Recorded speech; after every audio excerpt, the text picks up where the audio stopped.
Hey everyone, it's Nikki, and welcome back to another Vulnerability Bites where I ramble on for 5 to 15 minutes about just about anything, and it's a nice short little episode to get your morning going.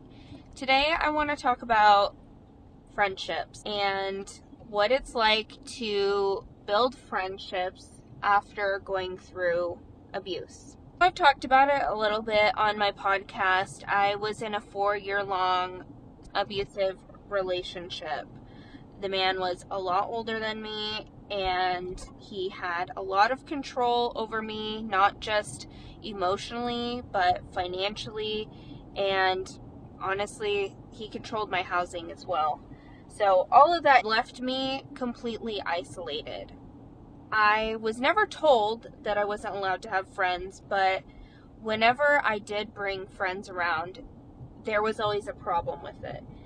I felt like I wasn't good enough to have friends. So honestly, throughout that span of my relationship, I didn't really have friendships. So when I got out of that relationship, of course I had friends that were still there, but it was very difficult for me to find my community.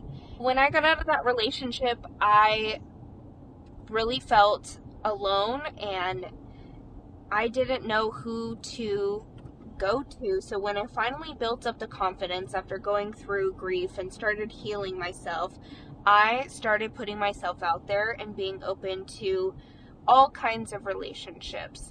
I was actually a little bit too open to the point where I wasn't auditing the people that I was letting come in and out of my life. I was just so honestly desperate to make friends that just about anyone that I felt like they liked me was in my life, and I didn't always agree with some of the things that these people did. Like I said, I put myself out there and I started to meet different people, and the type of people that I was attracting were honestly similar to how I was in that given moment. So I'm not really shocked or surprised that I was meeting people who were also broken as well, but I knew deep down that I wanted to continue to heal myself, be a better person, and attract people who I truly am. I think I'm a very ambitious person. I care a lot about other people, and I want to see other people succeed. So when I was met with some of these people who were not on my same level, who were not wanting to go to the next level even, I felt trapped once again. And it put me back in another stage where I felt like I was in another abusive relationship.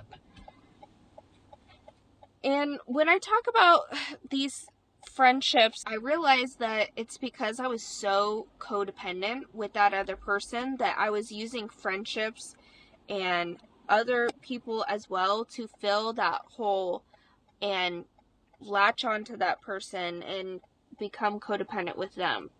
I'm now almost 2 years outside of that relationship.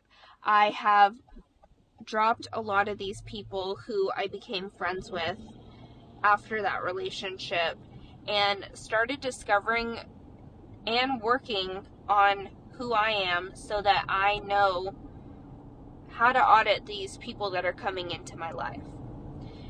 I go back and forth with agreeing with you are who you attract. I think that everyone that is put in your life is going to be a mirror to a blind spot that you may have in your healing journey. And I believe everyone is going on a healing journey throughout their entire life. And sometimes those journeys and those lessons are through people. There's also another aspect I want to add, how important it is to sit with yourself and be your own friend. Because at the end of the day, when everyone else is gone, when everyone's body expires, who are you left with? Yourself.